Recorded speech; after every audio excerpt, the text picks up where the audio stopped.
2시간 만에 순환기 끝냈고요. 2시간이지만 효과는 퍼시픽 한 3독한 효과는 있을 거라고 저는 생각을 하고요. 호흡기도 한 2-3시간 만에 끝내보도록 하겠습니다. 장장 6시간 마음의 각오를 좀 하시고요. 이제 겨우 2번째 시간입니다. 겨우 2번째 시간. 일단 목차를 볼게요. 일단 저 나름대로 구성을 해봤어요. 왜냐하면은 좀 비슷한 개념들은 같은 저장소에 있어야 훨씬 기억하고 DB하기가 쉬워서 최대한 머릿속에 같은 공간에서 간섭하는 지식들끼리 좀 모아보려고 목차를 퍼시픽과 다르게 제 나름대로 구성을 한 거거든요. 저는 이 목차가 공부하는데 더 효율적이라고 생각을 하고요. 일단 총론으로는 간단하게 기침, 동맥혈 저산소증, 체스트 엑스레이에 대한 거. 체스트 엑스레이는 뒤에 나오니까 그 무기폐에 관련된 것만 앞에서 볼 거고요. 자, 이제 옵스트럭티브 디지즈는 천식이랑 COPD를 할 거예요. 추가적으로 브론키엑타시스도 있고요. ABPA도 천식으로 나와요, 증상이. 하지만 그거는 이제 조금 따로 빼놨고요. 그리고 브론키엑타시스도 기관지 확장됐지만 그 안에 가래가 차서 옵스트럭티브 패턴이거든요. 그렇지만 그거는 개념이 좀 감염 쪽으로 좀 개념이 잡히는 거라 그쪽으로 조금 빼놨고요. 그래서 어차피 뒤에 휘증 해가지고 따로 또 정리를 시줄 날짜에 정리를 해놨어요. 그러니까 이렇게도 정리를 하시고 그렇게도 정리를 하시면 될 것 같고요. 일단 감염은 폐렴, 폐농양 있고요. 기관지 확장증은 어떻게 보면은 감염의 시컬레예요, 시컬레. 근데 이거 자체가 악화 때는 이제 감염의 증상이 있고 항생제 처방을 하기 때문에 감염으로 분류를 하는 게 개념 잡기가 조금 더 쉽고요. 폐결핵도 감염으로 넣었고요. 그 다음 알레르기 면역질환이에요. 과민성 폐장염, 호산구 폐침윤, 그리고 간질성 폐질환. 제가 옆에 물음표를 해놨잖아요. 자, 과민성 폐장염이나 호산구 폐침윤은 확실한 알레르기 질환이에요. 근데 간질성 폐질환은 원인을 몰라요. 근데 쓰는 약들이 글루코콜티코이드, 면역억제제 이런 걸 써요. 그러니까 그리고 또 아까 보는 병인을 모르는 게 거의 면역 알레르기 쪽이에요. 그래서 개념을 잡을 때 이쪽이 낫겠다 싶어서 이렇게 넣어놨고요. 이거는 순전히 제 개인적으로 개념 잡기 편하게 넣는 겁니다. 기타로는 어디도 분류할 수 없는 것 따로 빼놨어요. 폐색전증, ARDS, 급성 호흡곤란, 증후군, 그리고 폐암 이렇게 하고요. 흉막 종격동 질환은 간단해요. 물 찬 거, 공기 찬 거 공부하시면 돼요. 치료도 간단하게 알려드릴게요. 빼면 돼요. 빼면 되는데 이제 소라신테시스 쓰느냐, 소라코스토미를 쓰느냐 그거는 뒤에서 말씀을 드릴게요. 기침은 뺄게요. 어차피 이거는 동맥혈 저산소증. 저산소 혈증을 보일 때 어떻게 접근을 해야 되느냐? 두 가지만 체크하면 돼요. PaCO2랑 PaO2 빼기 PaO2. 무슨 말이냐면 PaCO2는 얘가 숨을 잘 쉬고 있느냐는 뜻이에요. 숨을 안 쉬고 있으면 PaCO2가 증가하겠죠. 숨을 안 쉬어서 저산소 혈증이 생겼냐를 일단 확인을 하고요. 그 다음에 PaO2 빼기 PaO2는 라지 A, 스몰 a잖아요. 알베올라랑 알테리의 O2 농도 차이예요. 뭐냐면 알베올라까지는 산소가 들어갔는데 그게 혈액으로 전달이 되느냐 안 되느냐를 보는 거예요. 이걸 계산을 해서 15 이하면 알베올라에서 아테리로 잘 전달이 되네. 15 넘어가면 전달이 안 되네. 그렇게 파악을 하시고요. 만약에 전달이 안 되면 VQ 미스매치 아니면 션트예요. 이거는 구별을 산소를 넣어보면 돼요. 산소를 넣었을 때 호전이 돼요. 그러면 VQ 미스매치예요. 산소를 넣었는데 호전이 안 돼요. 그러면 션트예요. 호전이 됐으면 VQ 미스매치인데 이런 질환들이 있고요. 호전이 안 되면 션트예요. 뭐냐면 폐포 안에 공기 자체가 못 들어가는 거예요. 아텔렉타시스. 아예 공기 못 들어가는 거잖아요. 그리고 그 풀모널 이데마, 아까 익사가 빠진 거라고 했잖아요. 물이 차 있기 때문에 공기가 못 들어가요. 이런 거는 공기를 줘도 호전이 안 돼요. 근데 답답 웃긴 거는 막 희한한 말 많이 나와요. 답답 웃긴 건 그 풀모널 이데마, ARDS 그리고 폐부종, 치료보조 산소예요. 산소. 호전이 안 되기는 하는데 잘 안 된다는 거예요. 잘 안 된다는 거. 그리고 ARDS 정의 자체도 뭐예요? 산소를 줘도 PaO2가 잘 개선이 되지 않는다가 ARDS 정의에 들어가 있어요. FiO2분의 PaO2가 200 이하. PaO2가 작은 거죠. 그렇지만 치료는 산소로 한다는 거 헷갈리시면 안 돼요. 자, 무기폐. 사진은 최대한 많이 보시라고. 사진은 많이 보는 수밖에 없어요. 뭐 방법이 없어. 그러니까 많이 보시라고 많이 준비해놨으니까 쭉 한번 보시면 되고요.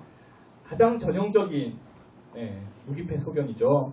그 골든 S 사인, 골든 S. 골든 S가 생기는 이유는 폐암 때문에 그래요. 골든 S 사인 보이면 그거는 폐암에 의한 무기폐예요. 이렇게 저기까지 안 닿고 이렇게 S가 쌓이는 거거든요. S가 쓰이는 거거든요. 인버티드 S. 그 이유가 여기 폐암이 있기 때문에 그래요. 그래서 폐암에 의한 무기폐는 골든 S 사인이 보이는 거예요. 여기 폐암이 자리 잡고 있기 때문에.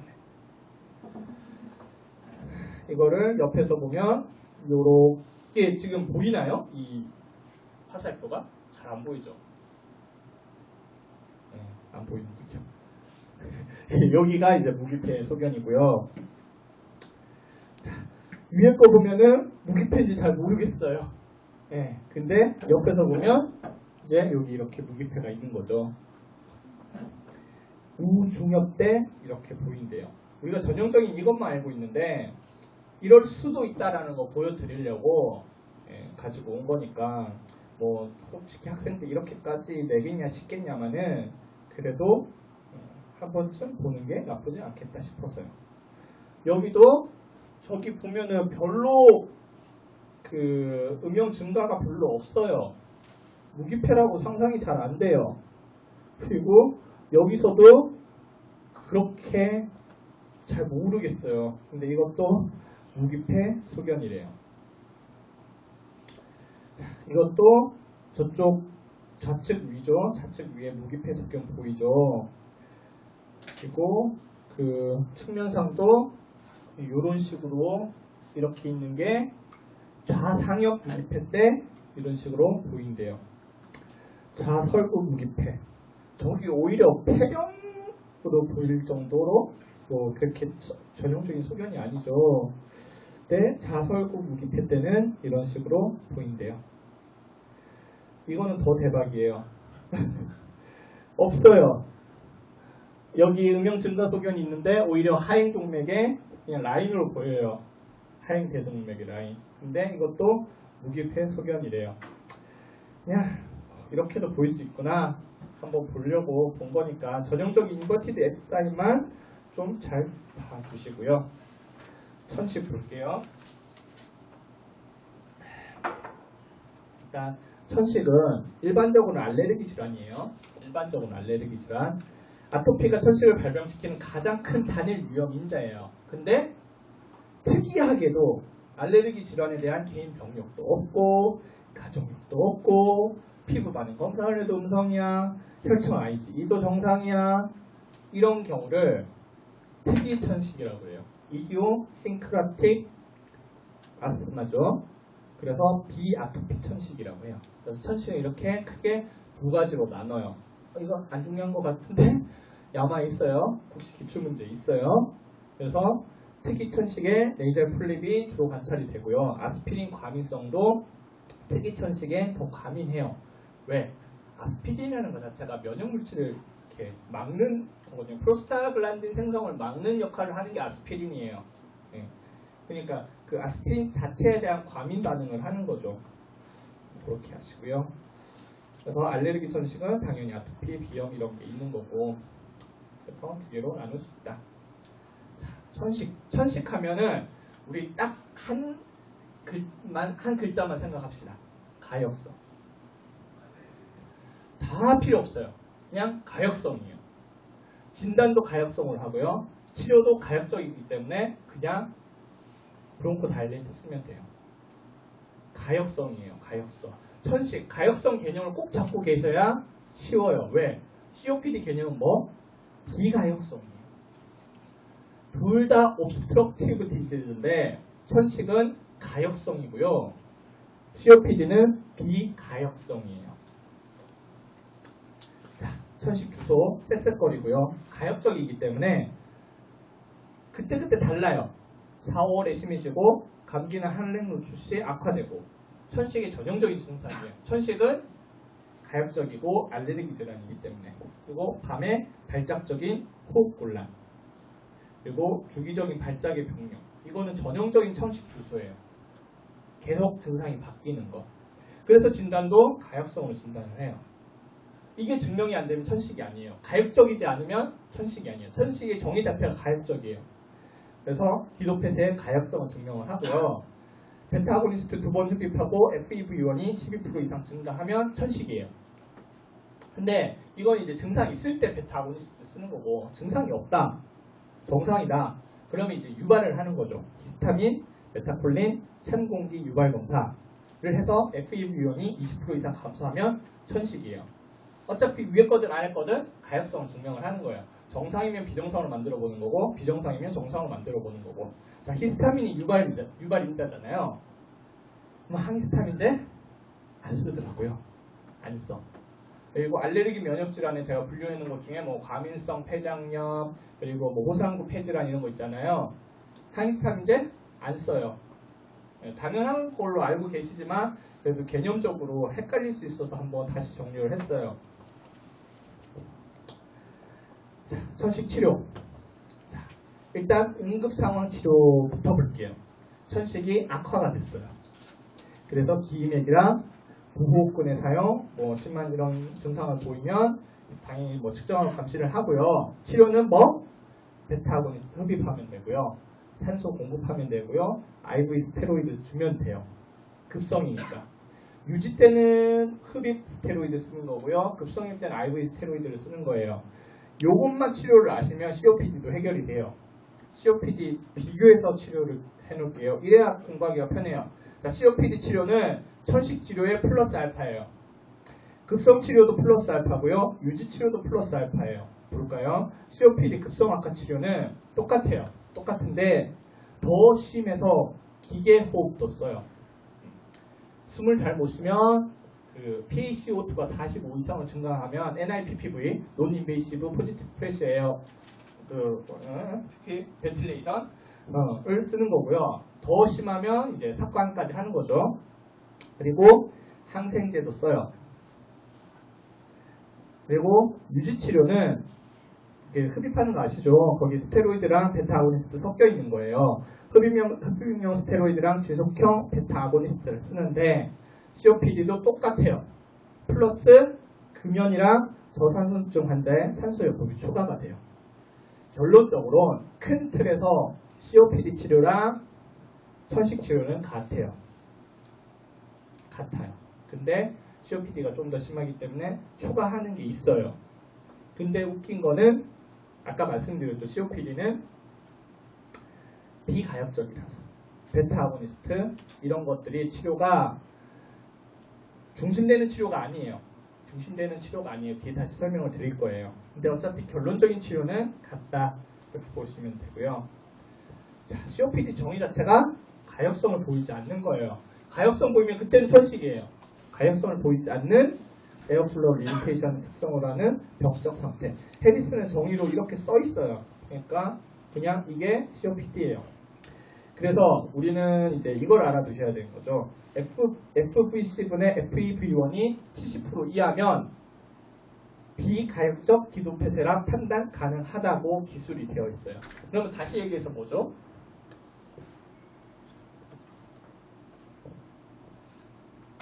다시 얘기해서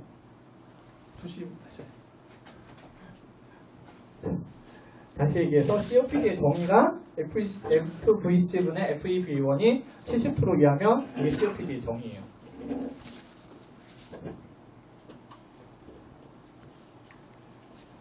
COPD 치료 중점적인 치료는 금연이랑 저산소증 환자에서 산소요법이에요.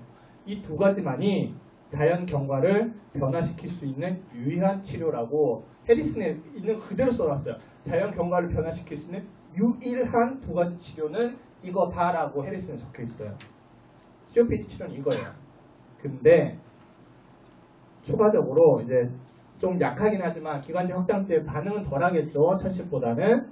그래도 조금이라도 증상 완화를 위해서 기관지 확장제를 쓸 수 있고요. 급성 악화의 예방을 위해서 흡입, 부신, 피질, 호르몬제를 쓸 수 있어요. 어떻게 보면 원칙상으로는 COPD 치료랑 천식 치료는 달라요. 왜? 하나는 가역성이고 하나는 비가역성이에요. 근데 결론적으로 봐서는 거의 똑같아요. 거의 똑같아요. 플러스 알파만 하시면 돼요. 그렇게 보시면 되고요. 자, COPD의 급성 악화는 호흡곤란의 증가를 보이거나 기침의 증가, 객담, 을 보일 때 급성 악화라고 하고요. 예방은 페리슨의 흡입 부신 피질 호르몬이 급성 악화를 예방하는 효과가 있다라고 되어 있어요. 그래서 COPD에서 급성 악화를 예방할 수 있는 건 흡입 부신 피질 호르몬이에요. 근데 이제 국시 기출 문제에서는 이제 뭐 폐렴구균 예방 주사 이런 것도 뭐 당연하겠죠. 예, 그런 거 이제 포함해 주시면 되고요. 해리슨에는 부신 피질 호르몬만 기술되어 있어요. 해리슨의 장기간 또는 항생제 교대 사용법의 효과가 입증되지 않았대요. 세균성 감염이 약화의 가장 흔한 원인이잖아요. 근데도 항생제가 효과가 없대요. 그러니까 예방적 항생제 쓰지 말자예요. 그런데 기관지 확장증에서는 장기간 항생제 사용에 명백한 효과가 입증되어 있대요. 그런데도 불구하고 브론키եկ타시스에서도 웬만하면 예방적 항생제 안 써요. 자주 악화가 되는 사람만 쓰고 안 써요. 그만큼 예방적 항생제는 교과서상으로는 쓰지 말자 주의예요. 왜? 내성균 증가 때문에. 치료는 아까 언급했었죠. 산소, 기관지 확장제, 전신적 부신 피질 호르몬은 똑같아요. 천식이랑. 자, 근데 여기서 수치를 외워두셔야 돼요. 자, 산소 치료는 369예요. 369. 다 그래요. 다. 자, 산소 포화도는 90% 이상. 저음증도 PaO2, 그러니까 PaO2를 60 이상으로 유지를 시켜야 되는 거고요. CO2 나르코시스 예방 위해서 FiO2는 보통 0.28 정도부터 시작하는데 그냥 30%라고 외워둡시다. 뭐 어차피 28%나 30%나 그러면 이제 369예요. 또 ARDS에서도 산소 치료 하잖아요. 저희 KMLE에서 산소 치료하는 건 2개밖에 안 나와요. COPD의 급성 악화랑 ARDS 2개밖에 안 나와요. 다른 거는 이런 되게 인비시브한 치료잖아요. 기계호흡으로 산소 공급하는 거. 되게 위험한 거잖아요. 그 위험한 거 2개밖에 안 나와요. COPD의 급성 악화랑 ARDS. 그래서 거기서 이제 수치가 나오는데 다 369예요. ARDS의 치료 목표도 똑같아요. 산소 포화도 90% 이상, PaO2 60mg/Hg 이상. 그리고 거기서는 산소 독성을 막기 위해서 FiO2는 60% 이하로 유지한다라고 되어 있어요. 다 369예요. FiO2는 30%에서 60% 사이로 치료를 하는 게 일반적인 거고요. 그리고 60, 90으로 저응증이 돼요. 자, 기계호흡은 호흡 부전, 아까 말씀드렸을 잠시 45 이상일 때 NIPPV에 저응증이 되고요.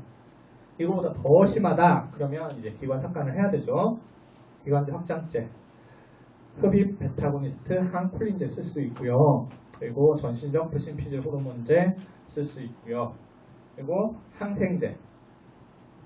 COPD 급성 악화 때는 특이 병원균에 대한 정보가 없더라도 중등도 이상의 악화를 보인 환자에서는 항생제 치료를 해야 한다라고 해리슨이 기술되어 있어요. 그래서 COPD 급성 악화는 중등도 이상으로 위험해 보인다 싶으면 일단 이때는 너무 위험하니까 뭐 항생제 내성균 생각하고 이런 거 아니에요. 이거는 때려주는 거예요. 자, COPD 치료를 하다 보면 CO2 나르코시스에 빠져요. 기출문제 많이 나와요.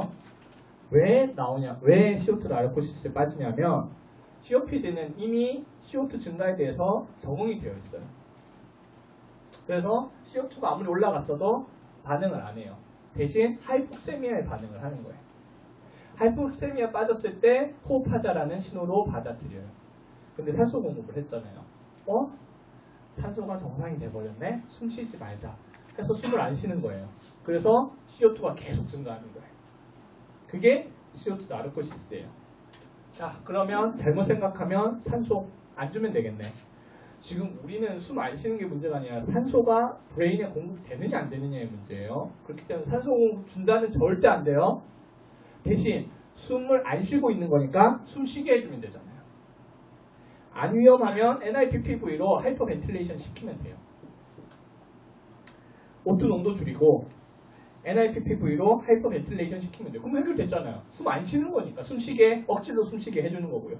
완전 위험하면 이제 메카니컬 벤틸레이션으로 인투베이션에서 메카니컬 벤틸레이션으로 숨을 쉬게 해주면 돼요. 그리고 의식이 있으면 그냥 유지 치료해도 돼요. 그냥 지켜봐도 돼요. 괜찮나 안 괜찮나. 그렇게 하시면 되는데 주의할 건 절대 산소 주입을 중단해서는 안 된다는 거 꼭 알고 계시고요. 의식이 있냐 없냐 구별해서 치료한다는 거. 의식이 있으면 냅둬도 돼요. 의식이 없으면 숨쉬게 메카니컬 벤틸레이션 해주면 돼요.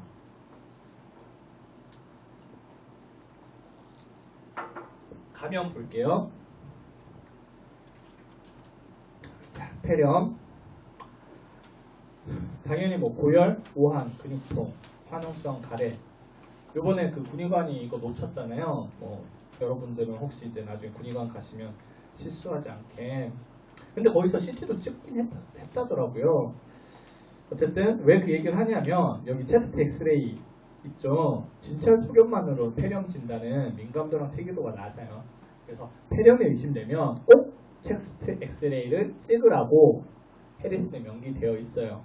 어떻게 보면 이걸 아시면 체스트 엑스레이가 그 그림이 문제 안 주어졌다. 폐렴 문제는 아닌 거예요. 어떻게 보면 이렇게 알 수도 있는 거예요.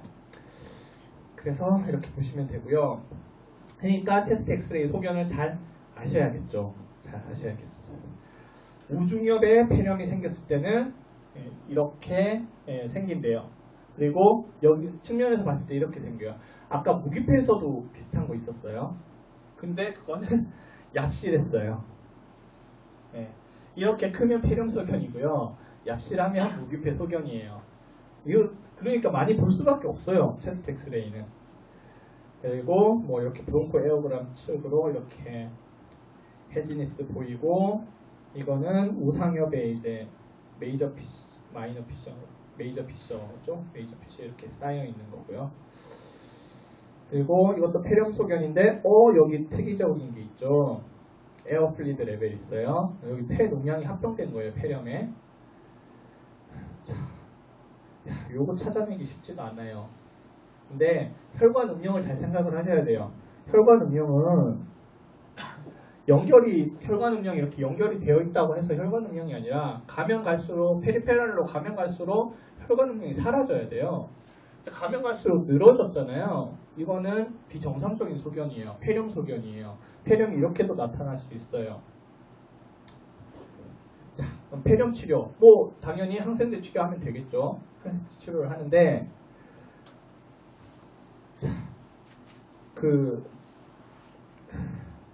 뽑아가지고 컬처해서 나오면 거기에 맞는 항생제를 쓰면 되는데 컬처하기까지 시간이 걸리잖아요. 그 전에 치료하는 우리는 아무래도 일선에서 해결을 해야 되는 거니까 나중 치료보다는 초반에 이제 원인균을 모를 때 치료하는 경험적 항생제를 알아두셔야겠죠. 그래서 폐렴은 타이피칼 유모니아랑 에이티피칼 유모니아로 나눠져요. 티피칼 유모니아는 대부분 S 유모니아예요. 에이티피칼 유모니아는 대부분 마이코플라즈마 유모니아예요. 그래서 이 두 개에 작동하는 약물이 달라요. S 유모니아를 위해서 벡타락탐, 그 페니실린 계열이랑 세파 계열을 써주시는 거고요. 그 마이코플라즈마를 위해서는 마크로라이드를 쓰는 거예요. 에리스로마이신, 클라리스로마이신, 스로마이신은 끝나는 거. 마이코플라즈마 이때 뒤에 얘기하겠지만 그 신병교육대 기출문제 그게 있어요. 신병교육대처럼 이렇게 사람이 많이 모여 있는 데서 잘 생기는 폐렴이 마이코플라즈마 유모니아다 있어요. 그리고 여러분들 나중에 군대 가실 분 계시잖아요. 4주 훈련 받고 나면 아시죠? 감기가 진짜 한 두세 달 가요. 진짜 거짓말 안 떨어져요. 절대 안 떨어져요.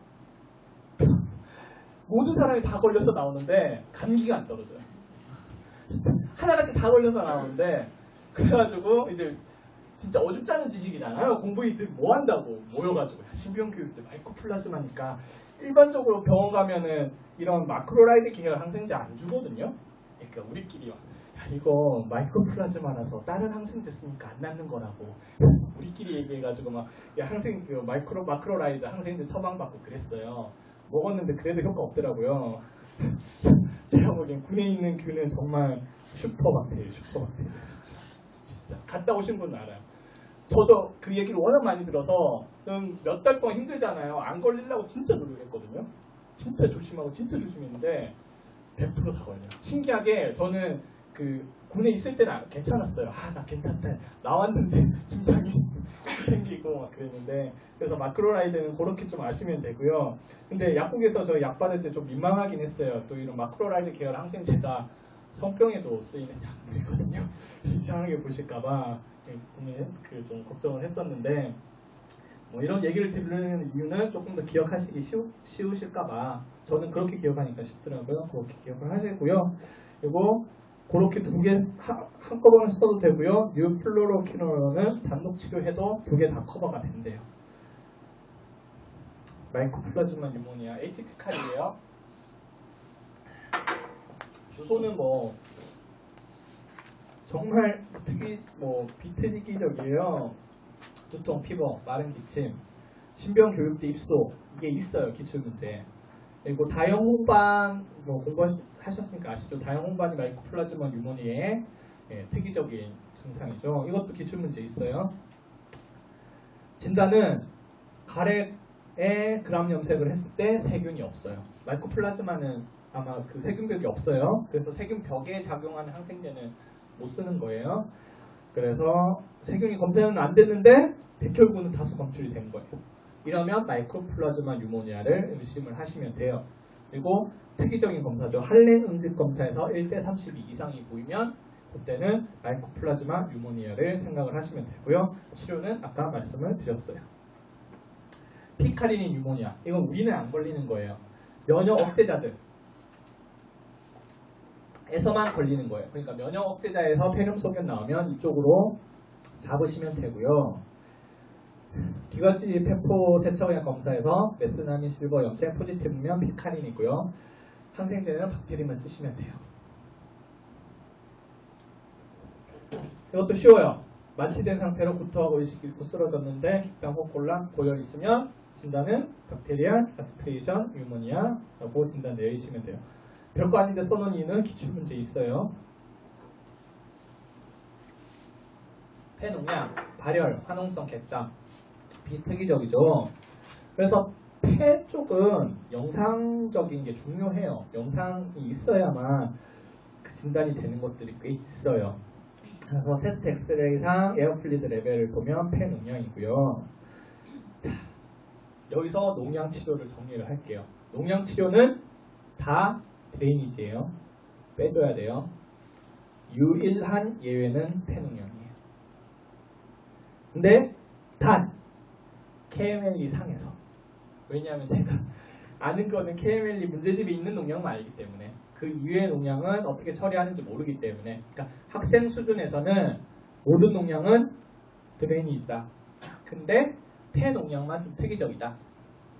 근데 간농약 같은 경우에도 지금 교과서상에서는 드레이니지로 되어 있어요. 빼줘야 돼요. 근데 해리슨에 점점 내과적 치료만으로 해결을 하는 거에 대한 관심이 높아지고 있다라고 기술이 되어 있어요. 그럼 참고로 아시고 나중에 바뀔 거니까. 근데 지금은 드레이니지고요. 폐농약만 메디칼 세라피로 가능해요. 단 KMLE 상에서만이에요. 추가로 뭐 나오면 저도 몰라요. 메디칼 세라피는 항생제 당연히 쓰는 거고요. 폐농약이니까 폐농약은 치료가 되게 어려운 이유가요. 항생제가 잘 안 듣는 이유가 국소적으로 응집되어 있어요. 그러니까 항생제가 거기만 딱 들어가는 게 아니잖아요. 그러니까 잘 안 들어요. 당연히 길게 치료할 수밖에 없고요. 6에서 8주. 뭐 체위 배출 할 수 있고요. 체위 배출 문제 풀기는 되게 쉬워요. 막 그림 있어요. 막 이렇게 엎어놓고 이렇게 엎어놓고 어디 거 빼느냐. 그냥 쫙 보고요.